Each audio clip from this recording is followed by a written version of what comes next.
Menopausal and perimenopausal women, listen up. It's time to take control of your health and comfort, and Winona is here to help. Winona is a telemedicine company for menopause care who believes that your symptoms are real, important, and deserve to be taken seriously. And for many women, this starts with hormone replacement therapy. Winona's HRT is made with plant-based, bioidentical hormones rather than synthetic ones, so it better aligns with your body to offer relief from hot flashes, weight gain, and other uncomfortable symptoms. 80% of women who use Winona find relief within just 90 days. So, what are you waiting for? Get started today. Visit buywinona.com today to start your free visit. With free shipping and the ability to pause or cancel at any time, your path to wellness has zero obligations. Use code SPRING24 at buywinona.com for 25% off your first treatment plan. That's BYWINONA.com for 25% off. Winona. Menopause care made easy. Summer is the season of hot temperatures, outdoor adventures, and refreshing water activities. Summer is also the season of rough on your feet, causing dry, cracked heels and toes. Introducing Babyfoot, the original exfoliation foot peel that contains 16 natural extracts formulated to remove dead skin cells in 3 easy steps. Apply the booties, relax for an hour, then wash your feet. In 14 days, you've got baby smooth skin and your feet have never been softer. Letting dead skin cells build up over time is hazardous to your foot health. Our professional-grade DIY products, like our original exfoliation foot peel, our men's foot peel, or our moisturizing mask, are some of the best foot care products on the market, created with your foot health in mind. Pamper yourself with a spa day from the comfort and convenience of your own home with Babyfoot. If you want a chemical-free, easy-to-use exfoliating process from the company that created the original foot peel, it's time to treat yourself to Babyfoot. Go to babyfoot.com and use the code SUMMERFEET24 and get 20% off your first order with Babyfoot. That's babyfoot.com and use the code SUMMERFEET24.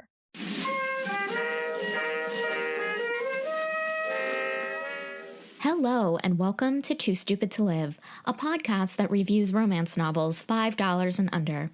I'm your host, Becky Feldman, and hold on to your headphones, because this episode is part of the most epic romance novel podcast crossover of all time. Today, my guest is Kelly Reynolds, who is a scriptwriter, reader, and host of Boobies and Noobies, a podcast that asks novice romance readers to think outside the dick in a box. And together, in this fiery collision of audio, Kelly and I are reviewing the contemporary romance Act Like It by Lucy Parker, which is currently $4. I also talked to Kelly about her love of romance, podcasting, and of course we get totally off topic talking about weird sex things. And stay tuned, because later on, I'll be a guest on Boobies and Noobies, where we continue to talk about weird sex things. But for now, please enjoy this review of Act Like It. Kelly, welcome to Too Stupid to Live. Thank you, Becky. I'm so happy to be here. I am so excited for this crossover event. Yes. We could call it Too Booby to Live. Too Booby to Live. Yeah. Boobies and Stupids. That's, you know what, I think that's more accurate. Boobies and stupids. You know. So I'm so excited you're here. I'm so excited to learn more about you and your love of romance. So I guess my first question for you is, when did you start reading romance? Oh boy. So it's actually, I don't know if it's sad or funny, but I can actually tell you the exact year and everything, because it was my freshman year of college and I was home on vacation for Christmas, and I don't know why I decided to pick up a romance. I really don't, but my mom had been a romance reader for years. She had a whole bunch of books in the garage, stacked up that she'd already read. And for some reason, I picked one up, and it was I'm in No Mood for Love by Rachel Gibson, and which will always hold a very special place in my heart because it was my gateway. And yeah, and I read, I want to say I sat down and just read the whole thing cover to cover. And for me, it was a little different just because I had never really been much of a reader growing up. I had a few favorite books as a kid, but I wasn't somebody that devoured all the Harry Potter series. I did read Twilight. I will admit to reading all the Twilights. I read all of the Twilights. Everyone read Twilight. Yeah. And I guess I just always think I'm you know what? It probably just was that I hadn't found my genre yet. Yeah. I hadn't found something that I wanted to read. And looking back on it, it makes perfect sense that I, gravitated towards romance and still love it because I love romantic comedies. Yeah. I love Shakespeare's comedies. Like I love anything funny, silly, bedroom romp. So, I mean, it makes perfect sense that I did find that genre eventually. It just was never something that was on my radar, like when I was a kid. Yeah, I think I was the same way. Like I didn't realize how great romance wasn't because I obviously read Twilight. I read I loved, other things like in high school. But yeah, I like fell upon romance like accidentally. Yeah. It was so crazy. Do you remember like when it was for you? Well, I remember the first time it was like a full on, there was erotic moments in it. I got it on accident. I was at the airport. I forgot my book. And where we buy the best books, by the way. Like I feel like most of my best purchases have been at the airport bookstore. Yes, yeah, because you're just like, oh, like you want to read something, like it's just hard. It's hard to like do for me something very cerebral on an airplane because I just want to like do something light. And so I found this book. It was like about a vampire hunter, and I was like really into Buffy at the time, and I thought I was going to read a vampire thing. But then the first line I remember reading was her nipples hardened, and I was like, whoa, what did I pick up? What did I pick up? And the rest is history. Yeah. But yeah, no, I did love like romantic books maybe that didn't like fall under the genre of like the romance you and I read, And I remember too like reading some books where scenes like that would pop up too, where I'd be like, I didn't know that I was gonna get some of this and this, but yeah, no, I mean it definitely developed from there to a deep appreciation for the genre as a whole and kind of all the different subgenres within it. Yeah. But yeah, the romance umbrella is a big one. I know, and it's something that like so many people don't really think about. Right. I mean, non-readers don't really know of like how vast the worlds are in like series and in the, the like genre in general. So you said that your mom read romance. Yes. When you were like growing up, like did you have any like did you ever like think about it, your thoughts on it, or I feel like it just was never even something that I recognized. Like I knew that my grandma also reads. It became like this whole chain that we still have where, she'll pass on a book to grandma and grandma will pass on a book to mom. And it's either a romance or like a bloody thriller slasher book because, these are the two genres that we read. And, but yeah, no, I really don't even remember seeing her. She always had a book in her hand. Like she always had a book in her hand, but what was on the cover or what she was reading never really was something that I thought about because I just honestly did not care about reading in general. Right, like it could have been anything and it wouldn't have mattered to me. So yeah, I guess I wasn't somebody that really ever had the experience of like, seeing the Fabio on the cover or whoever it was that was like, oh, that's a naughty book. Like, I'm not supposed to read that. I don't remember that at all. So it was never really part of, maybe that's why I fell into romance so easily, was I didn't have this stigma going in that was what, I shouldn't be reading. But I mean, definitely with this book that I was like talking about, like it didn't have a shirtless man on the cover. So I wouldn't have known. And like, I guess I just like didn't look. I mean, yeah, I don't know why I never noticed shirtless men before an independent book. So when you started your podcast, Boobies and Noobies, I'm so curious as to like, I feel like I'm digging deep into your life, but like, what was like your mom's reaction and your grandmother's reactions when like you started to embrace romance and you started your podcast? Well, my grandma doesn't know what a podcast is. So she is probably completely in the dark on the subject. My parents barely know what a podcast is. Yeah. So, but my mom has listened to the show and everything. And, she's always a big supporter of basically like anything I do. So she'll be the one that like leaves a comment on every episode that we record. Like, oh my gosh, this was so cute. Like, she's not from the Midwest. I don't know why. Mom, anytime. are you listening to this right now? Kelly's mom leaves comments, but my mom doesn't. Whoa, look out. Anyway, yeah. Sorry, I interrupted you. I just got no. I mean, load of resentment. Love and resentment, they go hand in hand. They go hand in hand. But she's always been super supportive of whatever I do. Both my parents have. So it's not something that I would probably discuss as much with my dad. But right, yeah. Mom likes it. She's a listener. She's a proud supporter. She said she would support me on Patreon if she could figure out how to use it. So. You better get her to figure out how to use it. So what are your favorite genres, and like what genres did you gravitate to in the beginning of your romance journey? Oh, my journey.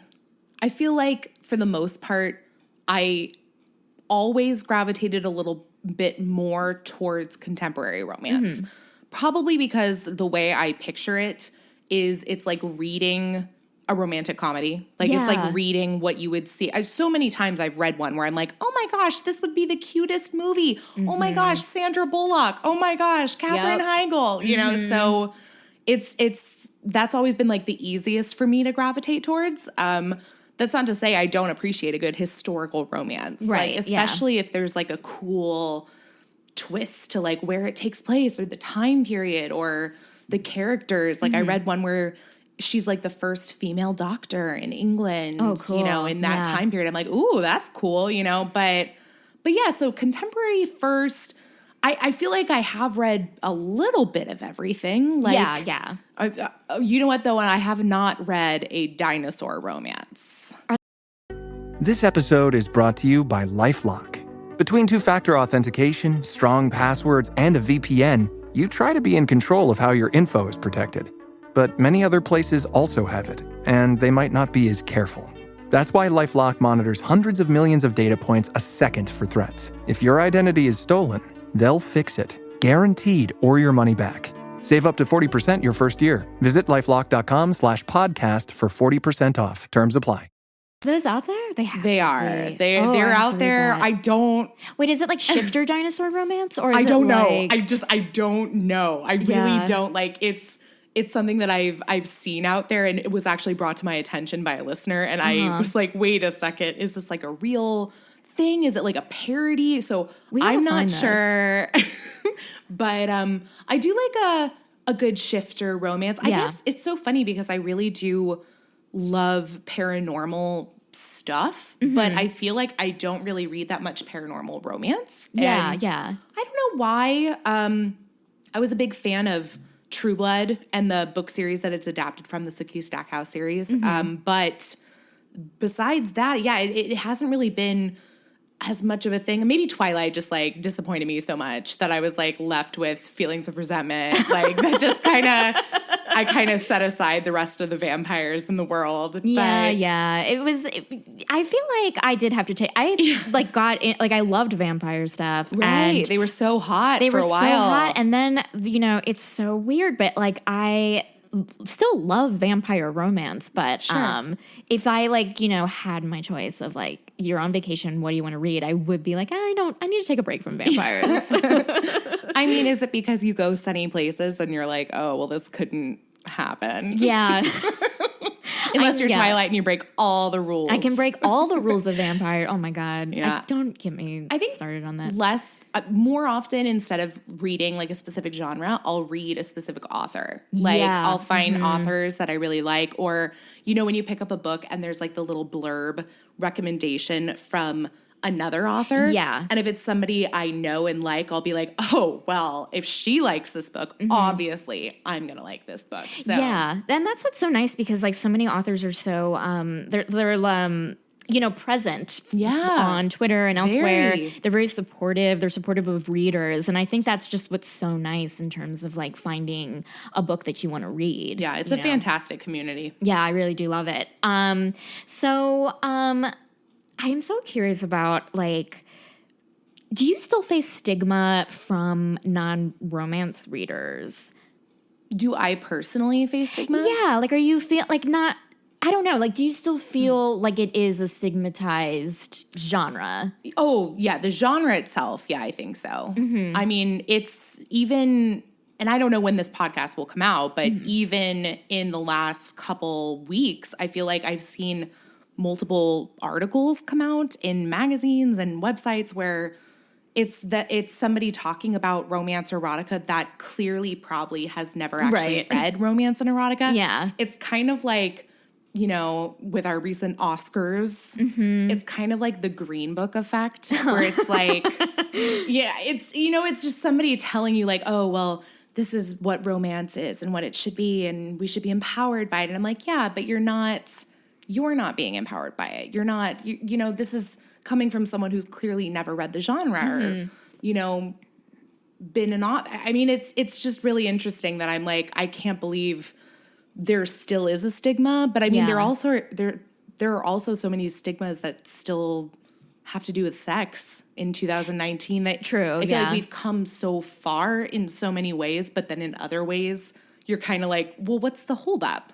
Yeah. You know? Yeah. And so I guess that's kind of how I feel about where we're at with romance too, is like it's made a lot of strides. I mean, you see so many romance authors on like the New York Times bestsellers list. Yeah. And so you wonder, well, what's the problem? Why can't it be recognized as a genre, a credible genre, a good book? Why do we have to think of it as like, you know, it fits into this little box? Like we have to label everything. It's weird. I sometimes also like to think that people don't like stories about love, or no, well, they like stories about love, but they also don't take love stories seriously. Yeah. And it's also like a thing of like, a lot of these are written by, like all of them are written by women. There's a female protagonist. And I think, I don't know, sometimes I feel like the men are still tastemakers and they like loop those things together and will still like disparage the genre, even though I'm not accusing everyone of being sexist, but maybe I am. But I mean, not to get too political, but like, look at our president. You know, I mean, it's just, it's look at the world we live in and everything. It's no wonder that people still have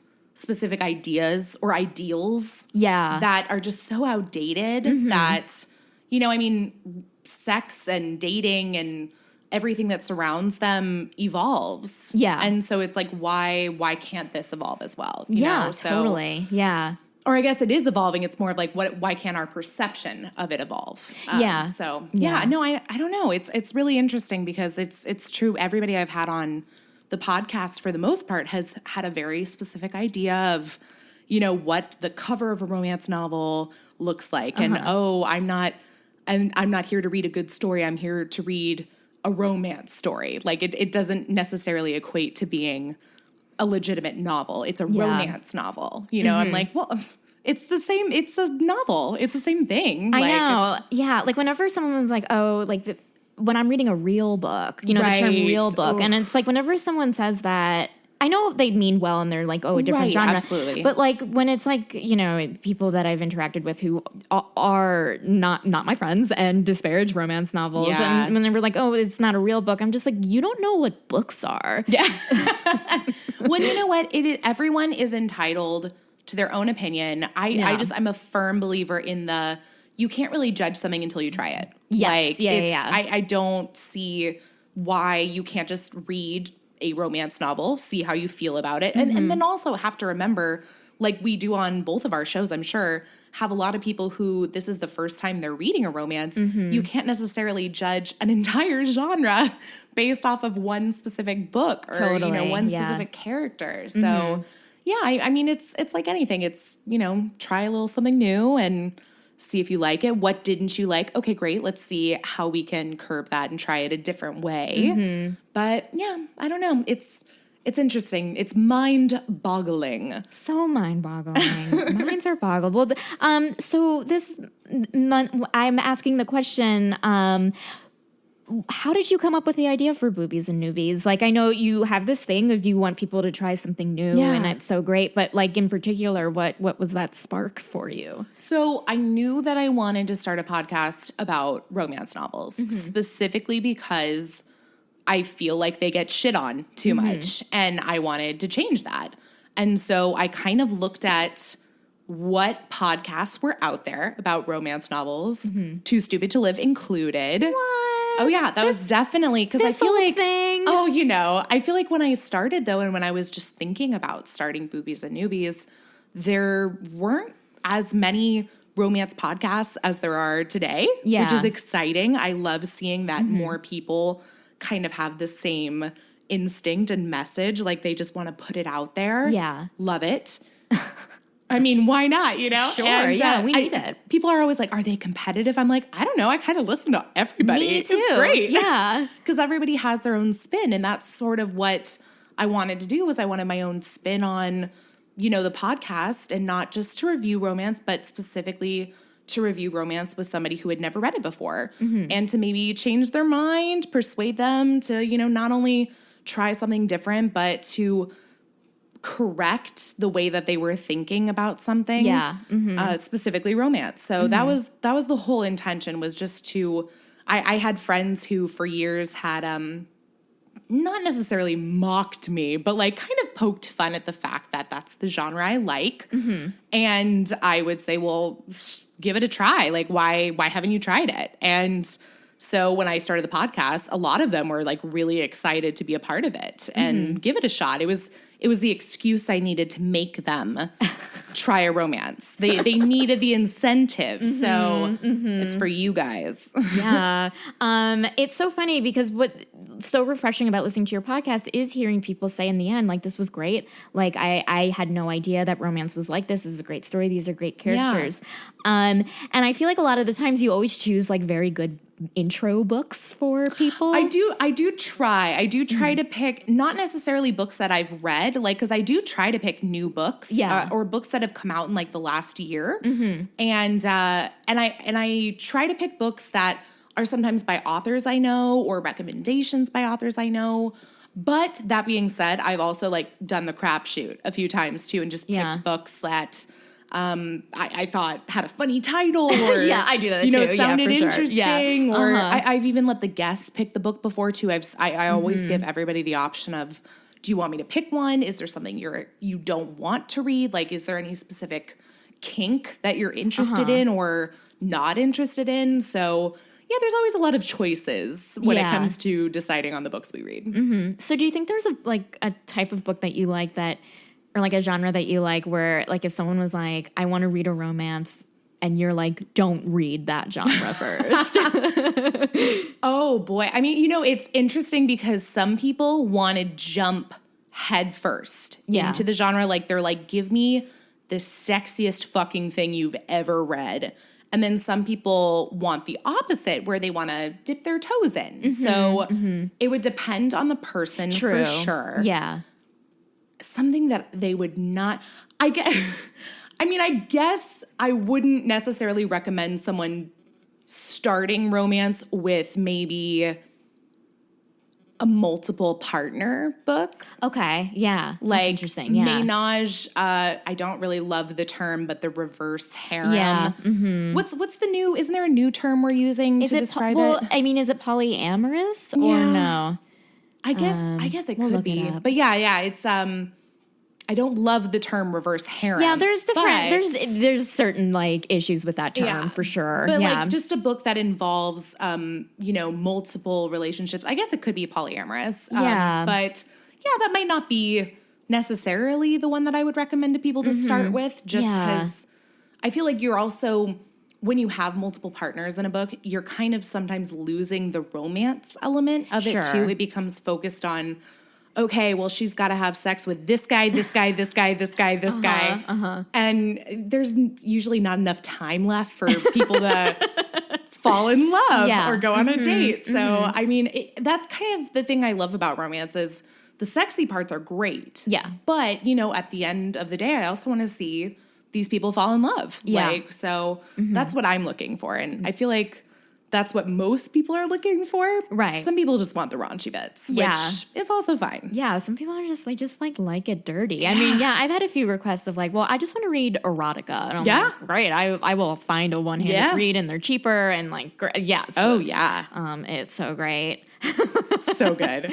Have people asked you time and time again if you will ever write a romance novel? Absolutely. absolutely, they've asked me, and absolutely, I have plans to do so. Yeah.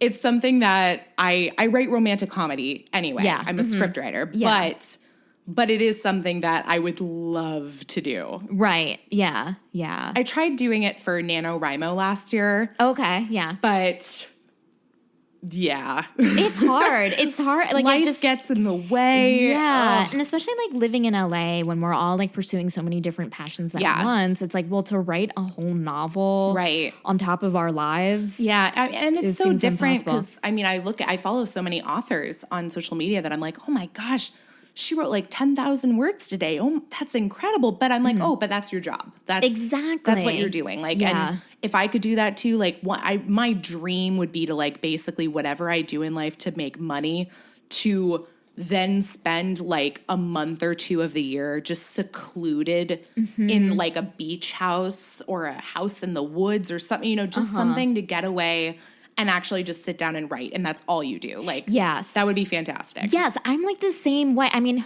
I'm still torn if I were to ever write a romance novel, but I'd be like, if I were at a stage in my career where I was like financially stable, I could take a month off or however long off. I know I'm going to have a job after this month. Right. I'd write a romance novel. Yeah. But now I'm just like, I know. I'm like, I need to pay rent. Yeah. It's these things. But then you have the people who look at it the other side of the coin where they're like, oh, no, you have to invest your time in yourself. Like, you might not be making money, but you're doing what you want. Yeah. So I get it. I get it both ways. But yeah, I don't want to move back in with my parents. So I'm like, I gotta get that work done first. Gotta get that work done first. But yeah, absolutely. I would love to do one. Yeah. Well, I won't ask for any any spoilers on your future. I don't have them. I don't you have don't even them have to an give. idea. I mean, I've got all sorts of things mulling around up there, but so exciting. That's so cool. I do love a good like secret pregnancy. You love a secret pregnancy. I love a good secret pregnancy. One of my favorite tropes. Oh my God. What's another favorite trope? I do like one. I like one that's actually in the book we're talking about, which is kind of we have to pretend to be together, like for the media, or like, oh, he's the bad boy, so they have to hire this girl to like keep him in line. Like, it's always the guy too. It's never that the girl is like so unruly. And I kind of want to read a book like that where like the woman is like, you're a legit piece of shit. Like I want her to be a mess. Yeah. Like, you're mean to people. Yeah.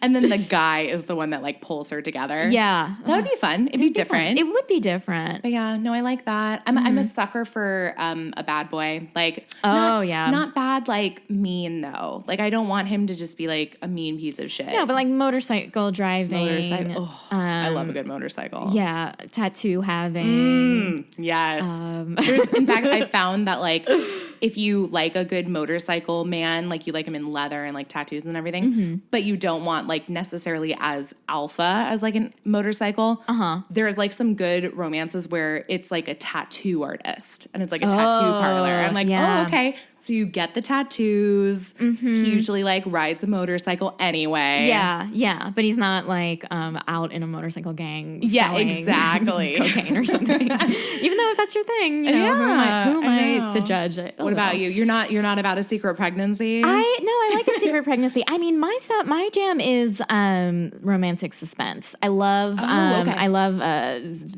special ops teams. I like special ops teams and I like CIA agents on the run and having sex in hotels using different identifications. That just gets me off. I love it. I like a good SEAL team. Oh, I love SEAL teams. Oh, so good. Oh my God. Because you're like, SEAL team is like they're one step above Army or Navy, right? Navy SEAL. Yeah. Yeah, those seems right. But you're like, oh, you're not like normal Navy. You're like hot Navy. Yeah, you're hot Navy, and it's always like a made up op. You know what I mean? And it's just like it's so great. Love it. They're above the above, and like it's like they're like the top Navy SEALs or whatever they are. Have you read my favorite Navy SEAL series? Is the L. Kennedy Out of Uniform series. No. It's Oh, good. They have a lot of it. threesomes in those books too, Ooh. which I'm also all about. You're So all about the threesomes. I Oh my love God. it. I love them in those books specifically because it's like, it's not polyamorous relationships. It's literally like man, woman, although there's actually a couple in there where it is man. Okay. And they That's just hot. like bring in like their buddy to like do her good and then get out, friends. Like I love it. I love seeing people in the bedroom like who actually, you know, just like have fun and you know, the experimenting. I'm like, it's great. Yeah, it's so great. Oh my gosh. Well, maybe we should get into this book. Okay. The book we are reviewing today is the contemporary slow burn romance Act Like It by Lucy Parker. It is the first in the London Celebrity series and it's currently $4. So a quick synopsis. Okay. The hot-headed actor, Richard Troy, clearly based on Colin Firth, was once cherished by the West End theater scene, but his outbursts are getting out of hand, and his reputation needs to improve for the sake of the production of The Cavalier's Tribute. So when his agent asks his beautiful and altruistic co-star Elaine Graham to pretend to be his new girlfriend, she has to put on an award-winning performance to make Richard come off as lovable. But what she learns is that maybe he really is. So good. So good. So good.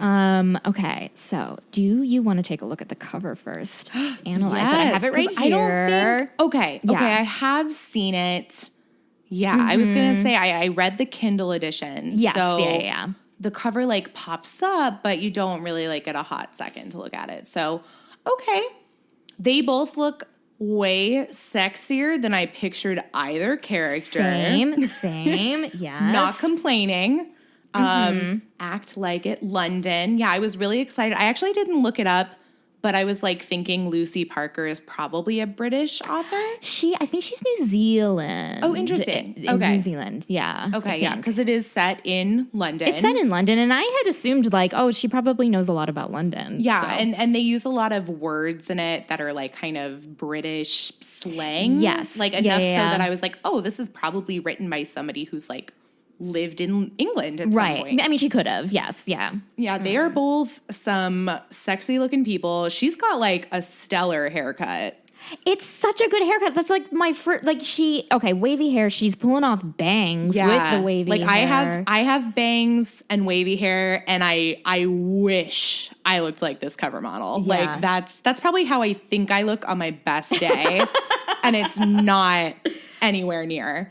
And then he's looking good too. I like that it's kind of putting more focus on her. Yes. Yeah. Because it really is more of her story. It's her story. So that's cool. Yeah, I mean, it's pretty accurate to the cover. I feel like to the in terms of the story that you read, like I feel like the cover's a good representation of the story. It's not too sexy on the cover. No. Like nobody's removing any items of clothing. No clothing removal. Which is fair because in the book, even though they do have sex and there are some sexy scenes, there's not really any explicit sexual content. This would be like a PG-13 book, I feel like. Yeah, it was pretty PG-13, and it was also like the sex wasn't the. I mean, yes, there was sex, but it wasn't the way that the story was being told. The story was being told through the circumstance, right, of acting like it. Yeah, so I think that's a good, solid representation. Lots of nice colors. Oh yeah, you get the orange hue. It looks like a movie poster, doesn't it? Oh, for sure. It for sure looks like a movie poster. Yeah, I mean, really this book does. could be a movie. Like, I think, it really really could. it seems like it would be a good one. My one thing is that the guy who played Richard Troy, who's the actor, is supposed to be older. He's supposed to be at the old age of 35 years old. Yeah. And this guy looks pretty he looks young to me. Yeah. Although I feel like I have no concept of age these days, like because I'll talk to somebody and they'll tell me like they've been married for like 17 years and I'm like, wait, I'm sorry, hold up, because I thought you were like 28. I think everyone in Los Angeles is 28. Right. No one is not 28. Like I just that's my thing. That's the age. That is the age to be 28. We're all 28 years old. Awesome. And then my other thing was that she the character of Elaine, is supposed to be curvier, I think. I pictured her as pretty curvy. Not that this woman doesn't have a beautiful body. She's a beautiful woman. She's gorgeous. She is gorgeous. But I was, picturing someone, just like with the way that they were describing her body. They mention especially that, there is a mention of her hips a couple times. Like, I even marked a line that I really liked where she says something about how she'd rather have hips than like drink a kale smoothie. Yes. And they mention multiple times that she's heavy on top. Like she has like a very large bust and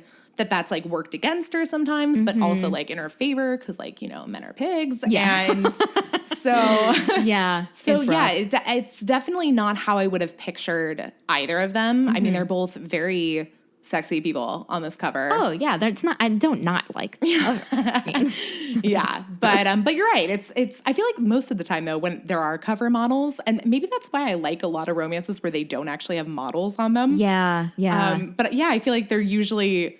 I don't like when they have cover models because then it makes me think like this is how I'm supposed to picture this person, and then if I read descriptions that's not. Yeah. What they look like, I'm like, well, what am I doing wrong? Something's wrong. It's probably me because clearly they picked somebody that they thought would be the best, Richard Troy. Yeah. But this is not how I was picturing like a Dermot Mulroney. Oh. With like a little graying at the temple, a distinguished like cleft chin, cleft lip. Oh, yeah. Yeah. Yeah. I love me some Dermot. You're Dermot head. So did you come up with a tagline? If you forgot, it's totally okay. I have one. It's really short though. Okay. Here we go. You ready? He's got the best end on the West End. I love that. I just love a good rhyme. I love that. It's so much better than mine. Mine is, no. I'm not sure if I believe in it either. Okay, my tagline is act like it. Love is the one thing you can't rehearse. Ooh, yeah. But I don't know what that means. I like that because I feel like there's a couple times where it comes up that like, oh, are we like actually falling in love with each other, or is this just like a role we're playing? Yeah, like, right. So I feel like something along the lines of like they're acting or role playing or rehearsing. That makes perfect sense. That makes perfect sense. Okay, because I like came up with it while I was like reading it, and then I was like writing it down today in my notes, and I was like, this doesn't make sense, does it? What's love? What's rehearsal? What's life? Whoa, those are too big of questions for us to cover. I had like this weird like existential thing of like, do I know what words mean right now? But no. Okay, great. I'm glad that it works. Yeah. Okay, so do we want to give the listeners a bit of a taste of how this book sounds? Do you want to read a sexy excerpt? Oh, sure. Ooh, we're just kicking things. We're kicking things right off. Look, I want to give them a taste. Hey, taste it. Here we go. And if you want to set up the scene a little bit. It is tasty. Okay.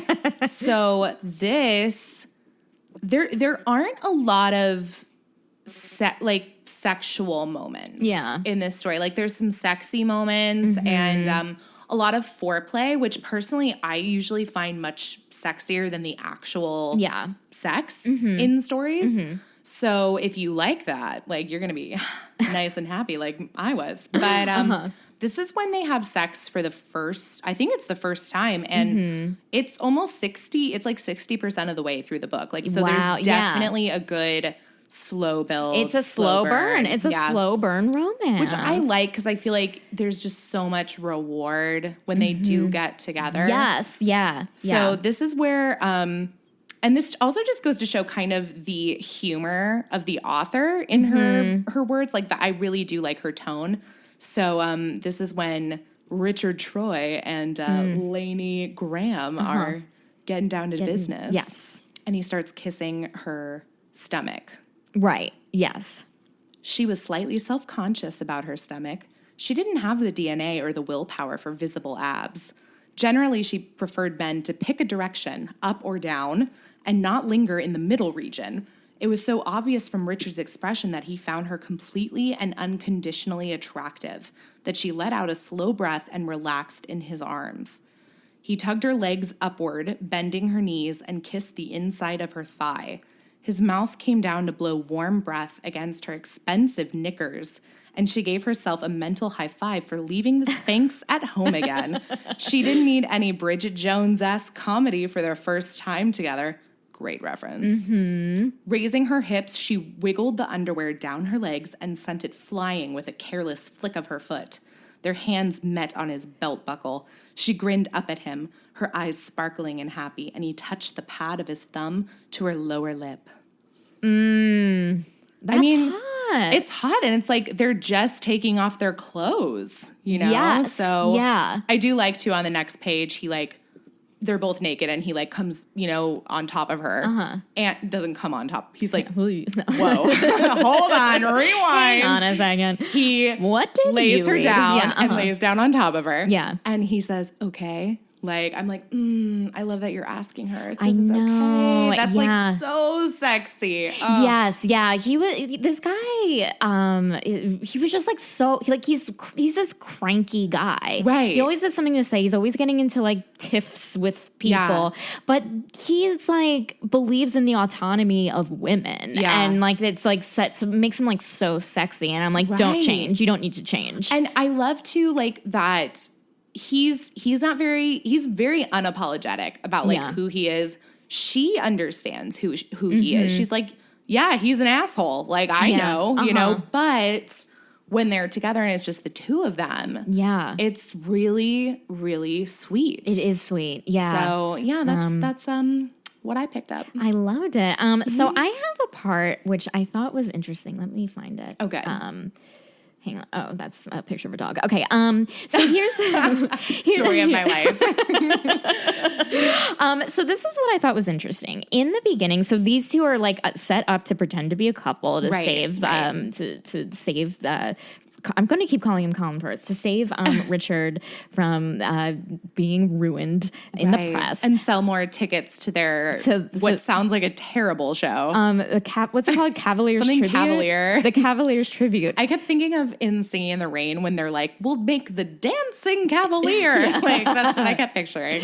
I was picturing you go to New York with your parents and you're like, I really want to see Charlie Brown the musical, but your parents are like, no, we're gonna see the Cavaliers Tribute, and you're like, what the fuck is this?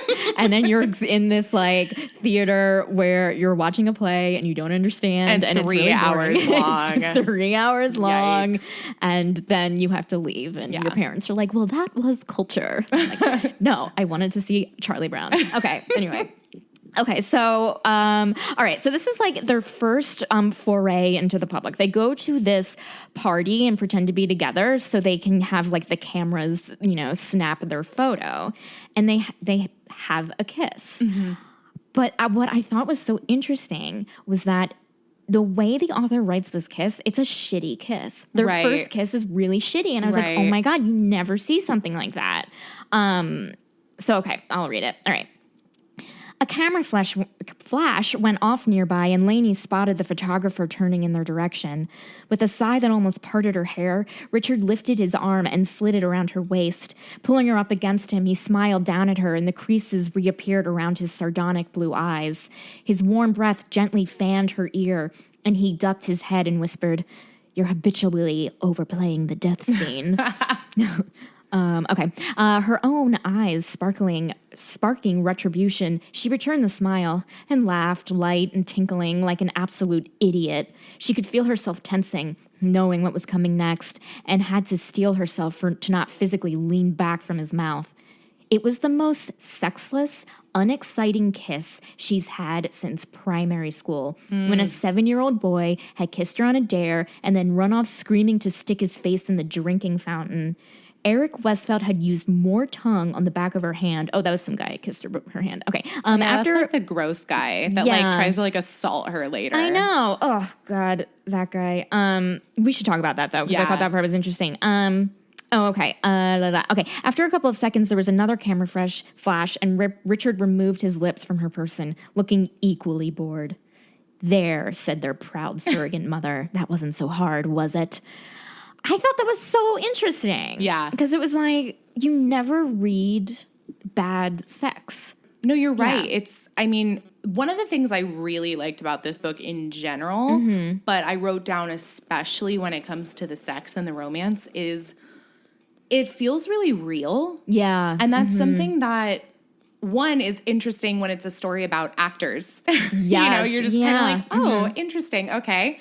But also, I feel like this is sort of something I'm seeing in a lot of romance that I've read in the last couple years. That's new romance, in that it feels like real story. Like I call it like realism romance. And that's not to say that like all romance is fake. All romance novels are like giving you something that's not real. But I mean, it's, a lot of people do read romance or watch romantic comedies because they want the fantasy. They want some sort of escape. They want the ideal relationship. Yeah. And I really love these. I love when they're messy, and I love when it's real people and everything's not perfect. Like, I find that sexy. For sure, yeah. There's something about like having really grounded characters in romance novels that make, no matter what type of sex they have, or if there's like some whatever, like something falls, buttons rip off or something, that I hate.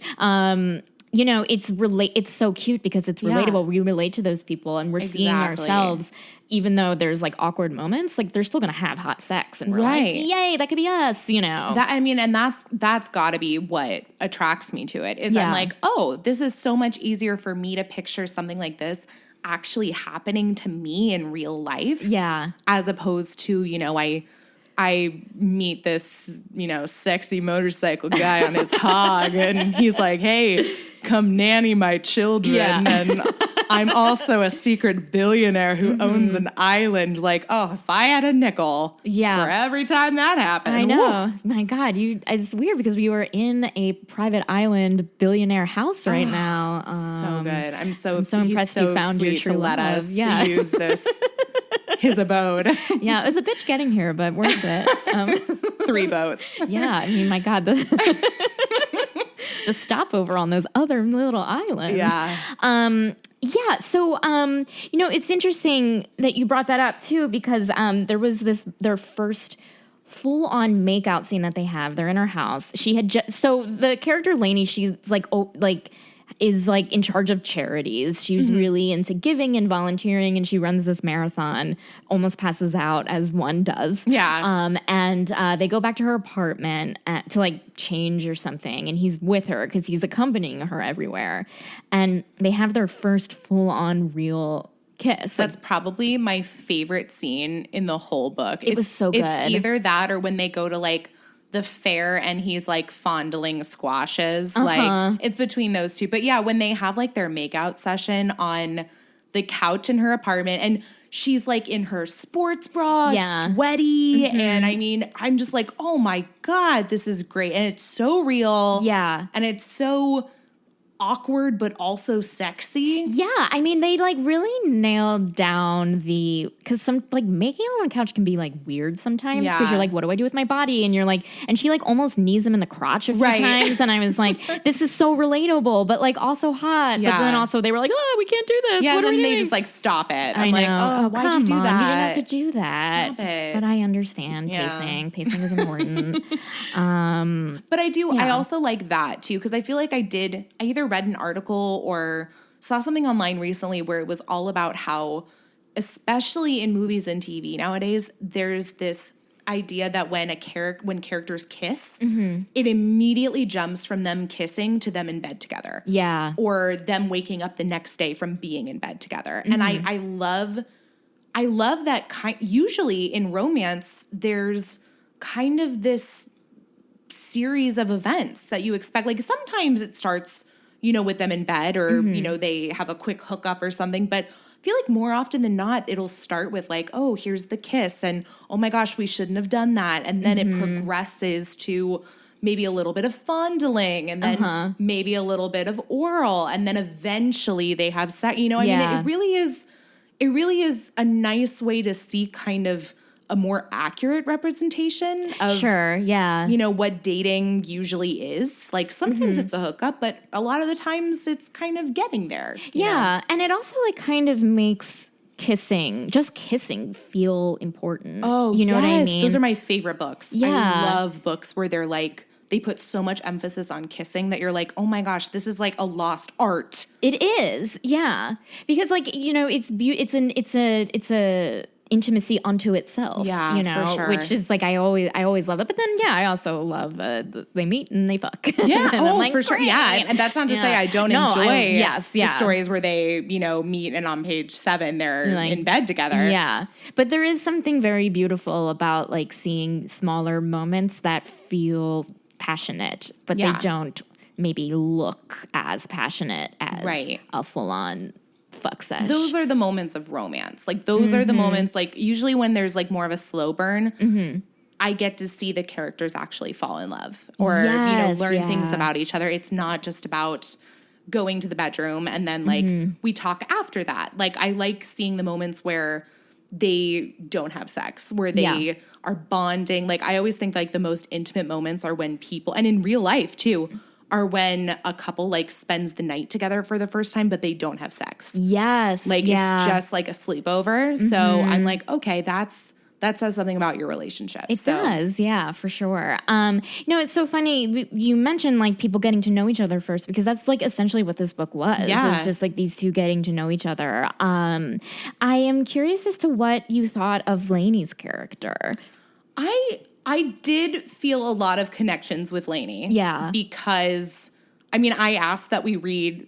Okay, this is all my fault to start with. It's your fault. We read this book. This whole terrible experience I'm having right now is Kelly's fault. Yeah, most things usually are. But Kelly, I swear to God. Becky asked me what I wanted to read, and I said, I would love to read something that takes place like at the theater or like, a movie star room, something having to do with film, television, theater, the arts. Yeah. Like, because that's the background I come from. That's the background you come from. And so this was perfect for that. So obviously there's already a kinship between me and the characters. And then Lainey, God, I feel bad for her in so many regards, though, because I feel like she's always just getting shit on by everybody. Like, there's definitely a lot of subtle and not so subtle mentions of gender inequality in this book, like both in the arts and just kind of, in life. Yeah, yeah. But yeah, like,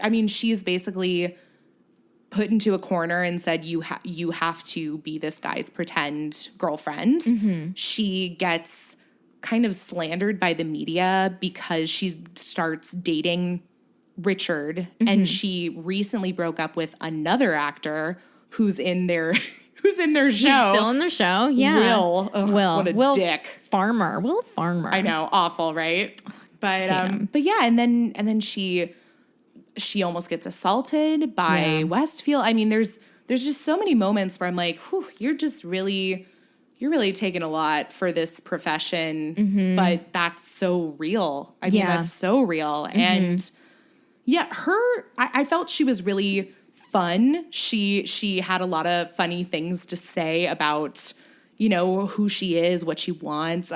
She's not afraid to eat. I love that. I love a woman who eats. Yeah, she eats. It was very nice. Yeah. She said like the only greens she wants are like mint chip ice cream. I was like, girl, I feel you. She's a woman after our own heart. Yeah, but there was like a little bit of back and forth, I feel like, on her part in terms of like what she was going to do with Richard. Like, is she going to pursue him? Yeah. Or is it just fake? So that went on like a little long for me. Sure. But it's the slow burn. Yeah, exactly. I was like, and I feel like that would probably be a real thing that would happen too. It's real when you're starting a relationship, like you're kind of trying to figure out if this is somebody that you want to be with. And, but no, in general, I found her to be, a positive, fun character. Yeah. She wasn't annoying me, which I feel like sometimes happens, usually with female characters in romance because we're women. So we kind of see and pick apart other women, which is awful, but that's what we do. We do, yeah. It's funny because sometimes when I have like female guests on the show, there is something like where they at times like are like depending on the book feel a little more critical of the woman, you know, just I don't know. That's who you picture yourself as in the story. You know, you're like, oh, well, if I was in the story, I would be Lainey. And oh my gosh, I would never make a choice like that. Why would you do that? You know, so, but no, I mean, I thought she's somebody that I would want to be friends with. Like I always look at the stories and I'm like, okay, I feel like a successful romance for me is like if I want to fuck the guy and I want to be friends with the girl. Like those are like, that's like what I'm looking for. And I don't know if I would want to fuck Richard, but yeah, there is something to that. Like, do I want to fuck Richard? He's just so surly and like cranky. Like he definitely gives the vibe of like the old man that's like, get off my porch, kids, you know, like, but. Yeah, he definitely doesn't like kids. Maybe he will because ultimately they'll get married and have a kid. But you know what's interesting is that we were talking about like how like, you know, with the politics of Lainey and being a woman and, you know, understanding all of her hardships. The one person who did understand her hardships was Richard. Oh, yeah. When she is, like, you know, almost assaulted, he, you know, she has this like very real reaction of like, this guy is coming on to me and I know that he could help Richard's, you know, dream of becoming like this, like, it was like the vice president of like the arts or something. Society. Yeah. So when it happens, she doesn't want to make a big deal out of it because and it's like, what a situation that a lot of women find themselves in. Yeah. Again, super real. Yeah. Super real. And the one person who kind of is like, no, you shouldn't be in that situation. What he did was bad. End of like period. End of sentence. I just talked about that movie, but good one. But it's him, you know, and like if that's the guy we would want on our side. In our life, you know. And I mean, it's interesting because I feel like neither one of them really changes that much throughout the story, which typically I'd see as like a negative thing, I feel like, in a story, because I always assume that with a romance, you know, whether you're watching it or reading it, usually you have your two characters and they each complete each other in a certain way. Like he has something that she needs, she has something that he needs. And I don't know if I necessarily got that from this story. Like I feel like neither of them really changes. Like he's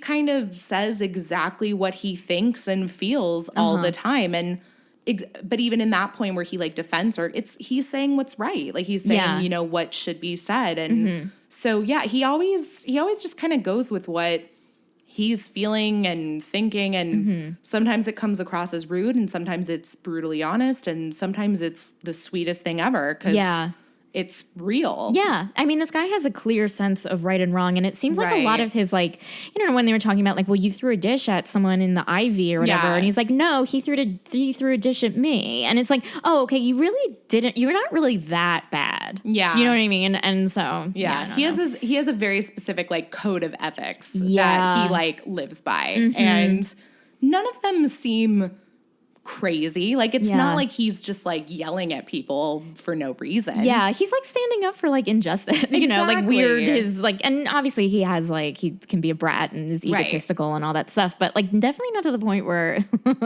you would be like, this woman needs to be your girlfriend. It's like, oh, you're an actor. Like I found him. The only thing is that he doesn't hide it because he's like so open about it. People are like, what's wrong with this guy? But then you have the other character of Will, who's terrible, her ex-boyfriend, and he's awful. I mean, he says all the wrong things. He does all the wrong things. He's just plain spiteful, especially in the end.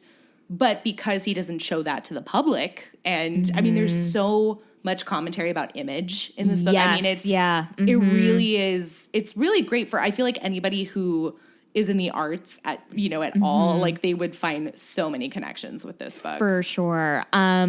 There's something about Lainey's character which I really liked. She finds out that like Richard's father, who was like a well-known politician, everyone thinks that his father died from a heart attack. Right. But then Richard reveals to her after they, are together that his dad committed suicide. Right. And she gets in a fight with Will. and accidentally like blurts out to Will that no, like Richard's father had a suicide. You don't know what you're talking about. Yeah, and he's like, it's meant out of... It's meant to defend. Yeah, it's good intention. Like, it's meant to defend Richard. But she full on blurts out this truth about Richard that he doesn't want to be blurted out. And I thought, yes, it really raised the stakes for these two, but it felt like she full on made a big mistake. Yeah. And that's what I loved about this book, is that like she didn't mess up because she's so good. You know, she just made a mistake. Like she did a blunder. And I just was like, oh, this is so much like, she just like let something slip out, but there's like so much more juice in that story, which I love. And then they don't really like, obviously that becomes like the misunderstanding, right? That like breaks them up for like a hot second. Yeah, for 2 days. Right. Which was 2 long days. I love though that even when he finds out about it, she's like, I'm so sorry. Like I did do this. Like there's no hiding. There's no games. Like it's very much like when you're watching a movie, even if it's like a horror movie and somebody is like, you know, going into the basement and you're like, don't do that. Why would you do that? I mean, these moments are like so real in that you're like, oh yeah, that's the conversation you should have. Like you're not just running away from the problems you created. Like you're actually admitting them and talking about them like, oh, I don't know, human beings. Isn't that nuts? Whoa. And what was so great about her apologizing is she didn't, she was like, I'm going to win you back. Like, we're together. I'm not going to like go home and be like, we're broken up. We're not broken up. I'll see you next time I see you. And like, and it was just like, I love that. Just like, she's so headstrong and like going after what she wants. Yeah.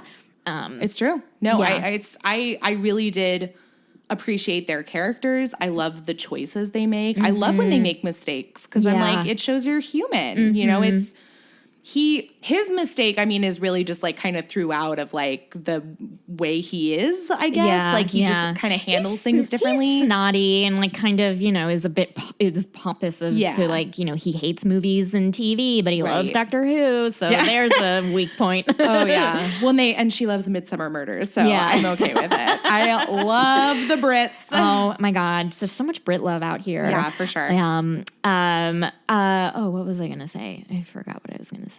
Anyway, loved this book. Oh, at the end. Oh, here's the thing.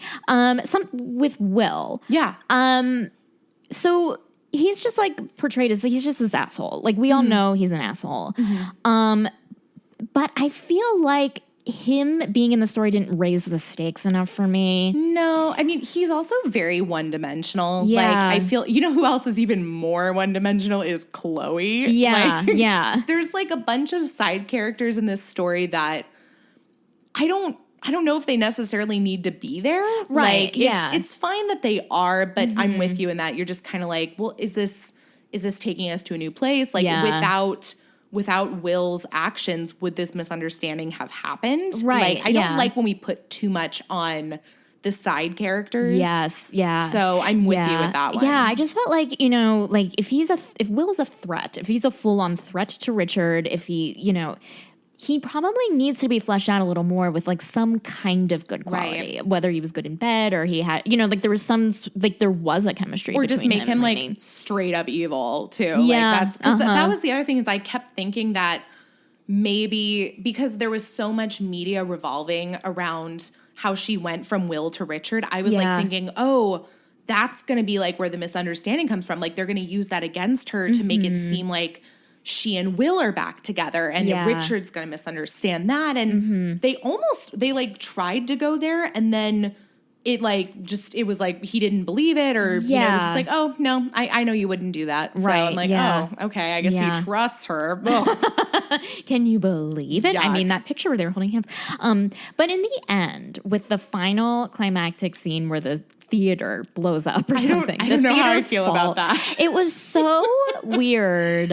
It was weird. It kind of came out of left field, but then at the same time, weren't there a couple moments in the story where like somebody would get a call and they'd be like, oh, is the theater on fire? Like kind of just joking, like, why are you calling me at like 7 a.m.? So then the theater literally was on fire. Like I almost felt like that was like Lucy Parker wanted that joke, like that punchline, like, oh, the theater is actually on fire. Yeah. But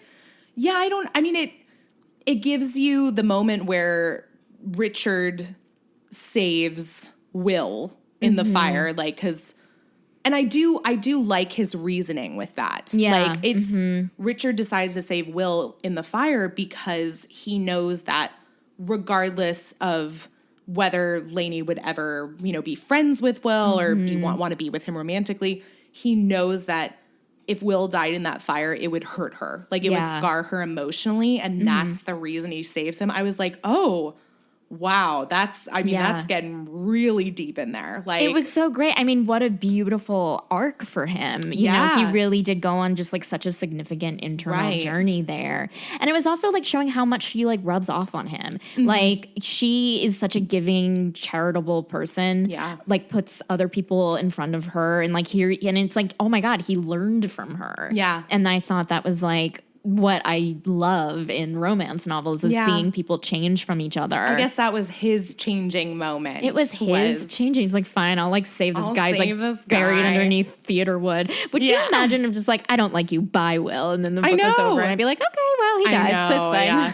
It was funny too, because even that moment seemed like, if you're gonna have a realistic, you know, like fire in the theater, I was like, okay, this doesn't seem like it's going to kill anybody. Like, it's just like, oh, well, here's the stairs, we can leave. Like, it was just so casual, like, getting out. Like, nobody was, like, really in danger. No. It was like he, like, got a splinter or something. Yeah, exactly. And it was like, I can't walk. This is Will. I can't walk. That's how I picture his voice throughout the story. Like, why did you leave me, Elaine? Just like this whiny guy. That guy is an asshole. Don't be with him. Yeah, and it's like, well, you cheated on her, and you were only dating for 2 months. Yeah, he's like, that's awful. Not anything. You're just like a human that you like cross paths with down the street. You know, goes to show you like how incestuous the theater community is. True, that's very true. It's so true. Like, I was like, oh, well, they dated. Her like arch nemesis that she like went to theater school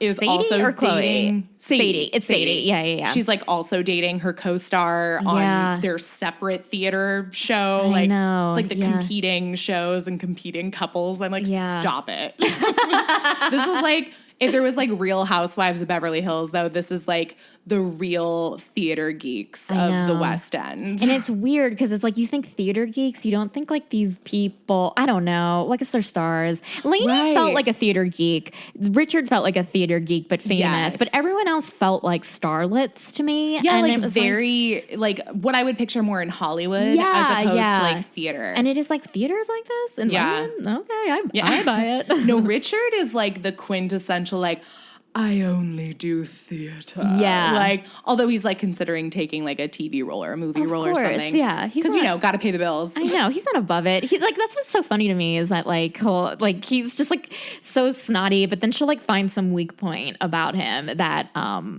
don't know. I love. She like, she like pushes his buttons really well. That's good. Right, I mean, you should, you know, I want relationships where people challenge each other and make fun of each other, but like in a loving way. You know, I mean, I really love when they have sex that there's like moments of laughter. Like, you know, I mean, it's a really charming book. It's a really charming story. Like, it's not the sexiest thing. It's something that like, if you saw in a bookstore, I don't even know if you would think of it as a romance novel. Like, just because like you have people on the cover who are embracing, but if you didn't have that, I feel like anybody would pick it up and be like, oh, what? There's romance in this? Like, you know, it's so funny how stuff like that will curb the way you think about it. Yeah. So do you have any final thoughts? I would recommend it. Yes, same. I definitely would recommend it really to anybody. You don't have to be a romance reader to enjoy it. It's very current. Yeah. Like, I feel like it touches on the Me Too movement without actually saying it. Yeah. And, you know, there's so much about, like, the paparazzi and the media and our image and, you know, what we put out there versus what we actually are like. And that's why Richard gets crucified by the media, is because he puts out there exactly what he is. Yeah. So... yeah, I mean, it really is a lot of really subtle commentary that maybe it's just because we live in Hollywood that I'm like, oh, this is real life. Yeah. Like, this is really real. But Yeah. yeah, I love some good British humor too. Oh, you love the British humor. Oh, yes. So many good British slang terms and references. They reference so many like romantic comedy film. Like I think at one point they mentioned While You Were Sleeping. Yes, I was yeah. Like what? The perfect rom-com. Oh, you know what's weird? Is that they drank coffee. Like they kept saying that they were drinking coffee. Where's Did you the notice tea? that? I was Where's the tea? Where's the tea? And then I was like, maybe this is me. Maybe I had assumed. Like I am sorry, London, but maybe I assumed everyone drank tea and no one drank coffee. And it's true. No, I mean my eyes were open. Yeah.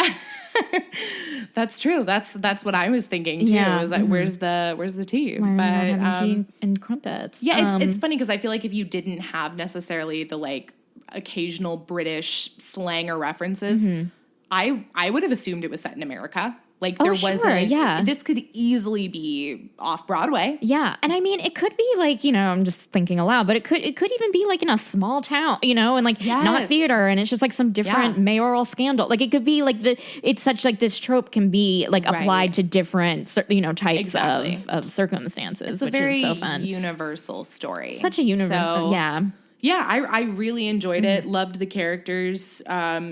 I really loved the romance, which I feel like, ironically, I don't get enough of in a lot of romance novels. So it was nice. It's refreshing. Like you read it, and at first you're like thinking, "Oh God, when are they gonna bang? Like, let's go." But then the more you read it, you're like, "Oh, this is so nice. Like if they do have sex, fine. But if they don't, I'm also okay with that." Because there's like a moment like where like, I don't know, they're at like that thing where he's like, you know, fingering that pumpkin gourd or whatever. And like there's like, it was such a sweet moment where she was like eating a sandwich and she didn't like it. And then she gave the sandwich to him. And it's like, he just like took it out of instinct. And it was like, oh, that's such a couple thing to do. She and takes it's like this water to drink too a couple times. Yeah. And it's like those moments where I'm like, that is what I like. Like that's, I could read a book with that, you know. Yeah. Well, no, I do want sex. That's just who I am. But you know what I mean? No, I mean, it's true. But it's like, you know, some relationships also don't involve sex. So I'm like, I don't necessarily have to see that in romance. Yeah. Like, that shouldn't be, I don't think we should have this natural assumption that if you read a romance novel, it's going to have sex. Oh, sure. Like, yeah. No. Erotica, sure. Yeah, like that's like the understanding, I think. That's where I kind of draw the line between the two of them is with erotica, I feel like there's the higher emphasis on the sex. Yeah. Like there as doesn't, opposed to the story. Yeah. Like there doesn't really need to be a story. We're just like watching, we just want to watch two people or multiple, we just want to watch people bone. We want to see bone. Yes. But this, we want a story. And like just, and I think it's the real moments that, you know, what attracted me to this book and what attracts me to like romance in general is like those very real interactions that we yearn for. It makes, honestly, like the more we talk about it, the more I want to go read it again. Like I really am just thinking about it. And I'm like, oh yeah, that's right. I forgot about that moment, or oh, that was so sweet. Like it's it's kind of refreshing to pick up a book like this in between the like Bone Town books. Yeah. You know, like I mean it really is nice, like a palate cleanser. This is so sad. This says so much about Becky and I. I know. I'm just like, oh God, I've basically read this is practically the Bible compared to the, well, the Bible's pretty sexy. I think so. I mean, I've never read the Bible. I haven't either. So, but I'm really intrigued by this now. I wonder if there's like a sex Bible where like someone wrote erotica based. That's out there. I just answered my question. Be. And if it's not, that sounds like the romance novel that you should write. I know. Yeah, I should do it when I'm rich and famous and have a month off. Yeah. I think overall what I liked about this book was that there was such a great amount of pathos with the characters. Like they both have like, you know, significant sad things happen in their life that shaped them. Yeah. And it wasn't exploited to the point where it was like, you know, like tragedy porn or something. It was it just like grounded them and it made them feel so relatable. And so I think that's what kind of sold me on the book itself was just like, I love these two people so much. I also love that they both have their own passions and like projects that they're doing too. Like I feel like that's so important in any relationship is that you don't all have the same friends. You don't all do the same thing. Like I'm not a big fan of, and even in romance tropes, I'm not a fan of this. I don't I don't really believe in like office romances. No, that's the worst. I don't know why people do that. No, yeah, no, both thank you. in real life and in stories, just because I'm like, I would be seeing this person all day, every day, both in the office and at home. Like that sounds like a nightmare. I know. I mean, I love The Office, and when like Jim and Pam get together, I mean, like I was like, I just remember like, are Jim and Pam going to get together? And it was like the only thing that like I was thinking about all the time. And then they get together, and then it's like, I was like watching and I was like, oh my God, like they drive together to work. I'm just like, what do you talk about when you get home at night? Yeah. Like you don't ask, how was your day, honey? Because you guess know. what? You were there. Yeah. So yeah.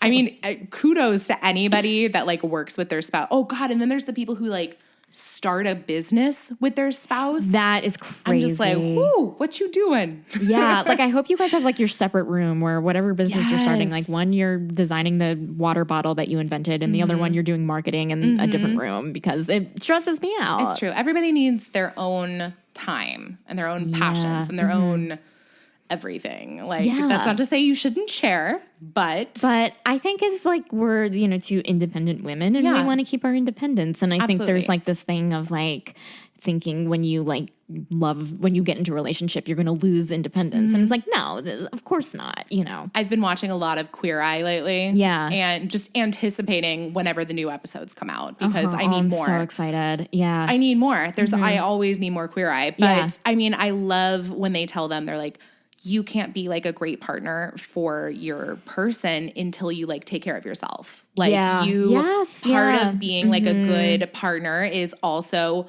making sure that you're healthy, both physically, mentally, spiritually. So no, that's good. We're getting deep on this shit. We're getting deep on this shit. Okay, so do you have a letter grade? Feel free to add a sultry adjective before your A through F. What are some of my sultry adjective options? I know. I don't know. Like sexy, tittillating, arousing, lovely. Oh gosh. This is like an improv game right now. I like this. Fuckworthy. Screwworthy. I'm just making up terms right now. So if it was like really hot, but like not a good story, it could be like a fuckworthy C. Yes. Yeah. Which is not this book. You're like hard. Like any any type of word that you know that when you think of it, it makes you think of boners. Great. Yeah. Okay. So this is not the book that I would describe as hard or panty melting or creamy. Oh God. Yeah, don't like creamy. It. That was awful. I'm sorry I put that out there. Here's the thing. I love creamy. Yeah. I don't know if I do. It's such a weird term. It makes me think of eclairs and then I think of like, food. I'm like, oh what? God, but I'm a fat girl. So it's like, that's part of my life. I think of Oreos, like the cream in the middle. Yeah. That says so much about me. That's awful. I think of eclairs. How do I think of That's great. That's at least vagina. a classy... I think of vagina eclairs. Like I feel like vaginas are eclairs. That's not Which is funny because eclairs are very like phallic in nature. They are. Like, so now I'm just picturing... I'm just picturing an eclair where your vagina would be. Yeah. Can I give you a quick Tinder story? Absolutely. I did match with a guy once that wanted to, he wanted to stick his dick through a maple bar and like have me eat it off him. By the way, this was all said via Tinder messaging. And I decided to like fuck with him and like make a joke out of it. Yeah. And then he immediately unmatched me. Oh my God. I was so intrigued. I think I took a screenshot of this conversation because I was just like, this is too good. That is hilarious. But yeah, and it just got more and more graphic because I was like thinking it was like a donut ring toss game kind of thing with like his dick. But no, it was like, I want the cream-filled donut that's long that I can stick my dick through the hole. Stick your dick into it and then eat it. Eat it when it's like around his dick. That sounds so dangerous. Like, I feel like that would be a really delicate art to eat that without biting his dick off. I'm going to pause the podcast so I can think about this for 45 minutes right now. Would I do that?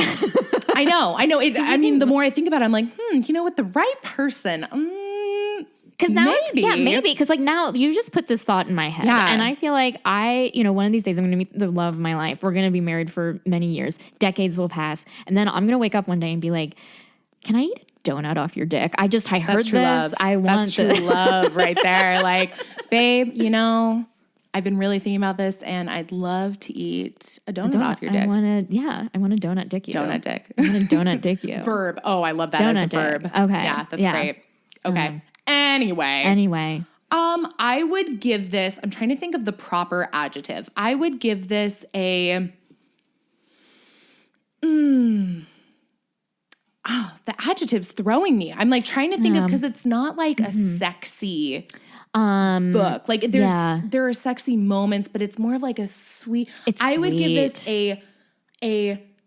a cuddly A. Oh, like cuddly. A cuddly A, or like That's spooning sweet. A, maybe. Oh, a spooning A. I like that. Spooning A.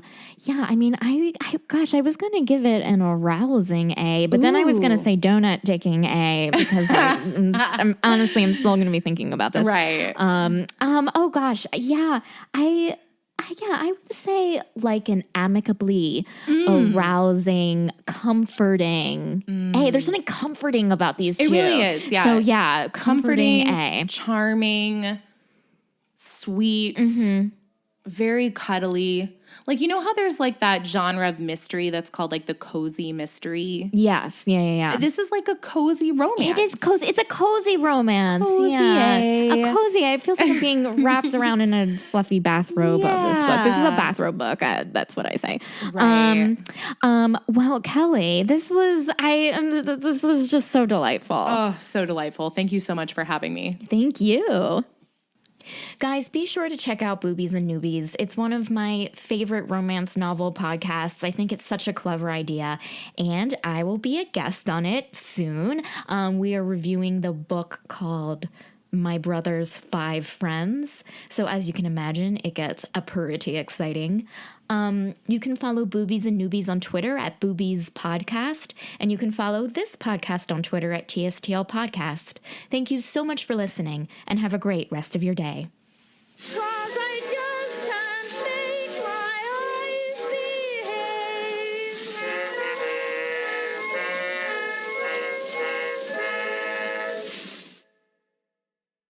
When you make decisions for your company, you always look for the no-brainers. And if you have a lot of mailing and shipping to do, Stamps.com is the ultimate no-brainer.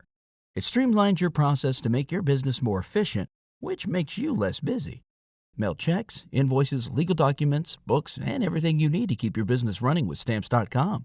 Seamlessly connect with every major marketplace and shopping cart if you sell online.